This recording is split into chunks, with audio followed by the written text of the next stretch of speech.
नमस्कार दोस्तों।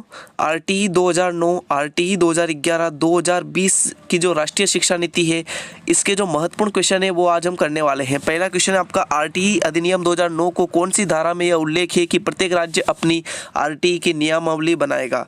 तो ये कौन से में है बताइए? धारा 36, धारा 35, धारा 38 या फिर धारा 37। आपका संपूर्ण रिवीजन हो जाएगा मित्रों, इसलिए सेशन को अंत तक देखना है। तो आप सभी का राइट आंसर हो जाएगा धारा 38 में यह उल्लेखनीय है। चलिए आगे बढ़ते हैं। राष्ट्रीय शिक्षा नीति 2020 में प्रस्तावित राष्ट्रीय मूल्यांकन केंद्र, ध्यान रखना राष्ट्रीय मूल्यांकन केंद्र को क्या नाम दिया गया? वेरी मोस्ट इंपॉर्टेंट क्वेश्चन है, बताइए इसका राइट आंसर क्या हो जाएगा मित्रों? बताइए क्या हो जाएगा इसका राइट आंसर? पहला ऑप्शन है आपका दीक्षा, निखार, दीक्षा या फिर आपके परख। बताइए क्या हो जाएगा? तो आप सभी का राइट आंसर हो जाएगा वही तो ऑप्शन नंबर डी, परख। क्या हो जाएगा? परख। इसकी जो फुल फॉर्म है वो भी पूछी जाती है आपको। इसकी परफॉर्मेंस असेसमेंट है ना, review of analysis of knowledge for holistic development, इसकी जो है फुल फॉर्म होती है, ध्यान में रखना है। नेक्स्ट क्वेश्चन है आपका, नई शिक्षा नीति 2020 लागू करने वाला भारत का पहला राज्य कौन था? तमिलनाडु, उत्तर प्रदेश, कर्नाटक या फिर केरल। बताइए इनमें से आपका राइट आंसर क्या हो जाएगा मित्रों?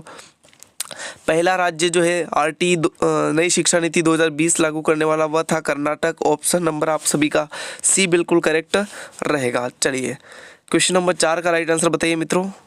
बताइए कि शिक्षा का अधिकार अधिनियम 2009 के अनुसार यदि कोई विद्यालय कैपिटेशन शुल्क लेता है तब उसके लिए दंड का प्रावधान क्या है? बताइए। तो इसका राइट आंसर क्या हो जाएगा? ऑप्शन नंबर फर्स्ट, कैपिटेशन शुल्क का 10 गुना उससे अर्थदंड दिया जाएगा। ऑप्शन नंबर आप सभी का ए बिल्कुल सही रहेगा। अगला क्वेश्चन आप सभी का है 5वां, भारत में शिक्षा के अधिकार के लिए पहल किसने की? दादा भाई नौरोजी, जाकिर हुसैन, गोपाल कृष्ण गोखले या फिर राजीव गांधी। तो आप सभी का राइट आंसर हो जाएगा option number C, Gopal Krishna Gokhale. अगला क्वेश्चन है आपका, आरटी के प्रावधान के अनुसार राज्य में नोडल अकादमिक प्राधिकारी कौन है? बताइए कौन होंगे? तो इसका राइट आंसर हो जाएगा SERT या SIERT। ऑप्शन नंबर आप सभी का सी बिल्कुल सही रहेगा। चलिए अगला क्वेश्चन है, आरटी अधिनियम 2009 के अनुसार कौन सा कथन सही है? स्कूल कैपिटेशन फीस लगा सकते हैं या स्कूल प्रवेश के लिए स्क्रीनिंग प्रक्रिया का उपयोग कर सकते हैं? तो दोस्तों इसका राइट आंसर क्या हो जाएगा? ना ही तो पहला सही है और ना ही दूसरा। आपका right answer option number D, दोनों कथन जो है वह गलत दे रखे हैं। चलिए आगे बढ़ते हैं। राजस्थान आरटी अधिनियम में कितनी धाराएं हैं? बताइए। आरटी आपके ये पूछा है 2011 है ना, राजस्थान। तो इसका राइट आंसर हो जाएगा, इसमें 10 भाग है और 29 धाराएं हैं। ऑप्शन नंबर आप सभी का सी बिल्कुल करेक्ट रहेगा। और 2009 आरटीई 2009 में अगर हम देखें तो 38 धाराएं हैं, 7 अध्याय है और 1 अनुसूची है, ध्यान में रखना है। चलिए अगला क्वेश्चन आपका, आरटीई अधिनियम 2009 की धारा 27 के अनुसार शिक्षक को निम्न में से किस कार्य में नहीं लगाया जा सकता?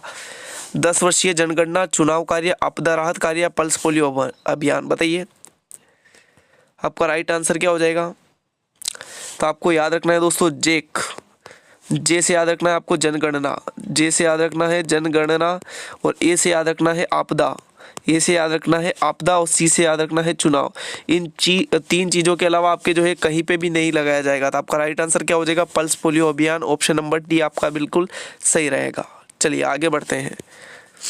क्वेश्चन नंबर 10 है, शिक्षा का अधिकार अधिनियम 2009 के किस अध्याय में विद्यालय एवं शिक्षकों की जिम्मेदारी का वर्णन है? वेरी मोस्ट इंपोर्टेंट क्वेश्चन है, बताइए इसका राइट आंसर। बताइए क्वेश्चन नंबर 10 का राइट आंसर क्या हो जाएगा?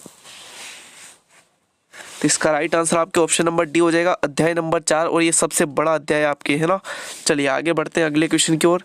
राजस्थान आरटीई नियम 2011 प्रावधानों के अनुसार विद्यालय विकास योजना में निम्न में से किन सूचनाओं का होना आवश्यक नहीं? कक्षावार नामांकन, प्राक्कलन, अतिरिक्त शिक्षकों की आवश्यकता अनुसार संख्या, और वर्षवार अतिरिक्त वित्तीय आवश्यकता या बैंक खातों का अभिलेख। तो आप सभी का राइट आंसर हो जाएगा ऑप्शन नंबर डी। चलिए आगे बढ़ते हैं। राजस्थान आरटी के नियम किस वर्ष में अधिसूचना किए गए? तो इसका राइट आंसर हो जाएगा ऑप्शन नंबर सी, 2011। चलिए क्वेश्चन नंबर 13, राजस्थान नियम 2011 में कितने भाग हैं? तो 10 भाग है और कितनी 29 धाराएं हैं, मैंने आपको पहले ही बता दिया है ना। चलिए आगे बढ़ते हैं। बताइए भारत में दूसरी राष्ट्रीय शिक्षा नीति की घोषणा किस वर्ष की गई थी? तो 1968, दूसरी 1986। ऑप्शन नंबर आप सभी का सी बिल्कुल करेक्ट रहेगा। उसके बाद जो है कौन सी 2020 है ना, और ये आपके लगभग 34 वर्ष बाद आई, ध्यान में रखना है। चलिए आगे बढ़ते हैं। आरटीई अधिनियम 2009 की धारा 8 व 9 के प्रावधानों के अनुसार विद्यार्थियों के अधिगम सामग्री उपलब्ध कराने का दायित्व किसका है, बताइए। केंद्र सरकार, राज्य सरकार, शिक्षा मंत्रालय या संसद का? तो इसका राइट आंसर हो जाएगा राज्य सरकार का। ऑप्शन नंबर बी आपका बिल्कुल सही रहेगा। बताइए, आरटीई की धारा 14 सुनिश्चित करती है कि किसी बालक को आयु का सबूत न होने के कारण विद्यालय में प्रवेश से इनकार नहीं किया जाएगा। बिल्कुल ऑप्शन नंबर आपका ए ही बिल्कुल सही रहेगा। चलिए आगे बढ़ते हैं। क्वेश्चन नंबर 17 क्या कहता है? आरटीई अधिनियम 2009 के अनुसार एक शैक्षणिक वर्ष में 1 से 5 हेतु कार्य दिवसों एवं शिक्षण घंटों की न्यूनतम संख्या कितनी होगी, बताइए। इसका राइट आंसर कितनी होगी? 200 कार्य दिवस एवं 800 घंटे। ऑप्शन नंबर ए बताने वाले सभी स्टूडेंट करेक्ट है। चलिए अगला क्वेश्चन आपका, नई शिक्षा नीति 2020 में स्कूल शिक्षा में 10+2 पैटर्न के स्थान पर इनमें से किस पैटर्न को अपनाया गया, बताइए। एनईपी 2020 में 10+2 को जो है, यह जो पुराना पैटर्न है इसको नया अपनाया गया और कर दिया 5-3-3-4। ऑप्शन नंबर आपका बी बिल्कुल सही रहेगा। चलिए आगे बढ़ते हैं अगले क्वेश्चन की ओर। बताइए, नई शिक्षा नीति 2020 के अनुसार 1 से लगाकर 5 तक की जो विद्यार्थी है उनके लिए शिक्षा का माध्यम से कैसा रहेगा? अंग्रेजी, हिंदी, संस्कृत या मातृभाषा, स्थानीय भाषा? तो इसका right answer option number D रहेगा। 1 से 5 तक जो है दोस्तों वह स्थानीय भाषा में या अपनी मातृभाषा में जो है उस बच्चे को शिक्षा दी जाए। क्वेश्चन नंबर 20 से प्रारंभिक शिक्षा से तात्पर्य क्या है दोस्तों? प्रारंभिक शिक्षा मतलब आपके 1 से 8 तक की कक्षा। 1 से 5 राइट नहीं करना है आपको, 1 से 8। ऑप्शन नंबर आपका सी बिल्कुल सही रहेगा।